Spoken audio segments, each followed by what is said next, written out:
In my life, to give another example, the Mungers would have twice the assets they now have if I hadn't made one mistake of omission back in the 1970s. And really stupid.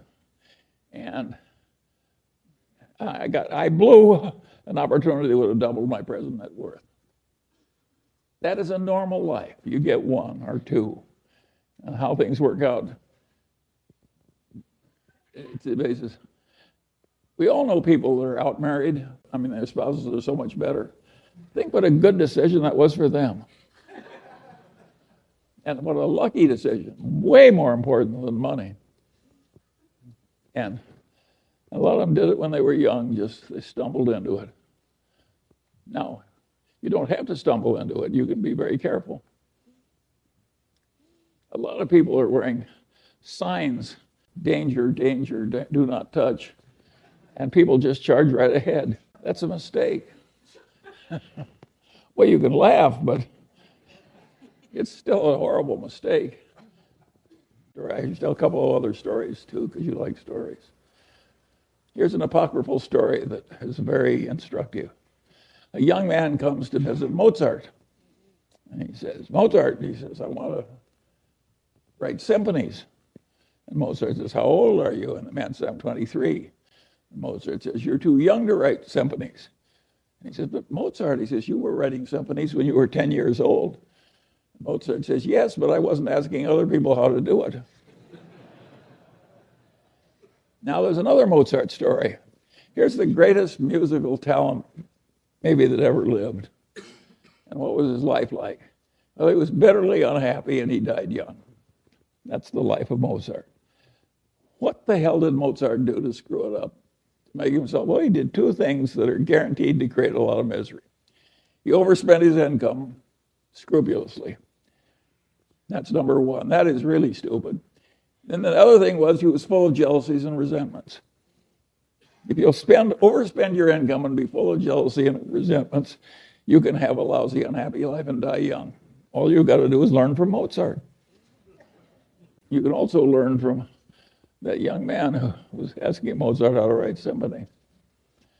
The truth of the matter is that not everybody can learn everything. Some people are way the hell better. And of course, no matter how hard you try, there's always some guy that achieves more, some guy or gal. And my answer is, so what? Does any of us need to be the very top of the whole world? It's ridiculous. Another thing that people do that I regard as amazing is they build these enormous mausoleums. I think they figure they want people to walk by that mausoleum and say, gosh, I wish I were in there.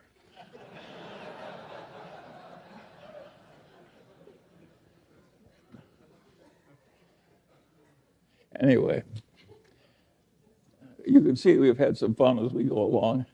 And it's worked so well, but if you actually figure out how many decisions were made in the history of the Daily Journal Corporation or the history of Berkshire Hathaway, it wasn't very many per year that were meaningful.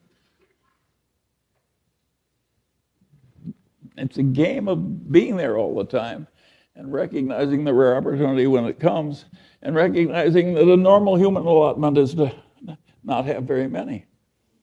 Now, there's a very confident bunch of people who sell securities who act as though they've got an endless supply of wonderful opportunities. Those people are the equivalent of the racetrack tout. They're not even respectable. It's not a good way to live your life, to pretend to know a lot of stuff you don't know and pretend to furnish you a lot of opportunities you're not furnishing. And my advice to you is avoid those people, but not if you're running a stock brokerage firm. You need them. But it's not the right way to make money. And this business of controlling the costs and living simply, and that was the secret. How much money? Warren and I had tiny little bits of money. We always underspent our incomes, and we invested, and if you live long enough, you end up rich. It's not very complicated. Now, there is a part of life which is, how do you scramble out of your mistakes without them costing too much? And we've done some of that too. If you look at Berkshire Hathaway, think of its founding businesses: a doomed department store, a doomed New England textile company, and a doomed trading stamp company. Out of that came Berkshire Hathaway. Now, we handled those losing hands pretty well, and we bought into them very cheaply. But of course, the success came from changing our ways and getting into the better businesses. And it isn't that we were so good at doing things that were difficult. We were good at avoiding things that were difficult, finding things that are easy. By the way, when we bought the Daily Journal, that was easy. What we're doing now in this software business is difficult. But due to the accident of these good associations and the fact that these old colleagues have lived so long, we're doing pretty well in the new business. It has potential. And it's fun to do. And how many declining newspapers have hundreds of millions of marketable securities lying around and a new business with some promise? We're like the last of the Mohegans.